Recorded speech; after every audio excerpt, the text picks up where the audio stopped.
ദൈവനാമം മഹത്വപ്പെടുമാറാകട്ടെ. പൂർണ്ണ ഹൃദയത്തോട് ദൈവത്തിൽ ആശ്രയം വെക്കുന്ന ഒരു ദൈവ പൈതലിന് ജീവിതത്തിൽ അനേക പ്രശ്നങ്ങളോ പ്രതിസന്ധികളോ ഭാരങ്ങളോ ഒക്കെ വന്നാൽ കൂടി അതൊന്നും ആ ജീവിതത്തെ ബാധിക്കുകയില്ല എന്ന് നമുക്ക് ഓരോരുത്തർക്കും അറിയാവുന്ന വസ്തുത തന്നെയാണ്.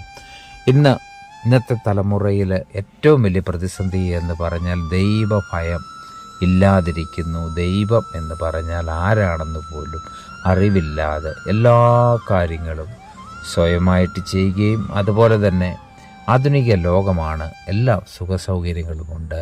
പക്ഷെങ്കിൽ സമാധാനം നഷ്ടപ്പെട്ടിരിക്കുന്ന ഒരവസ്ഥയാണ് നമ്മുടെ തലമുറ. അവരുടെ യാത്ര എങ്ങോട്ടാണ്? അതുപോലെ നമ്മുടെ ചുറ്റുപാടും നമ്മൾ കാണുന്നതും കേൾക്കുന്നതുമായ വാർത്തകൾ. അപ്പോൾ നമുക്ക് സ്വാഭാവികമായും അനേക ചിന്തകളും സമ്മർദ്ദങ്ങളും ഒക്കെ ഉണ്ടാകും. ഇവിടെ കർത്താവിൻ്റെ വചനം 1 പത്രോസ് 5:7 പറയുന്നു, അവൻ നിങ്ങൾക്കായി കരുതുന്നതാകിയാൽ നിങ്ങളുടെ സകല ചിന്താകുലവും അവൻ്റെ മേലിട്ടുകൊള്ളുവിൻ.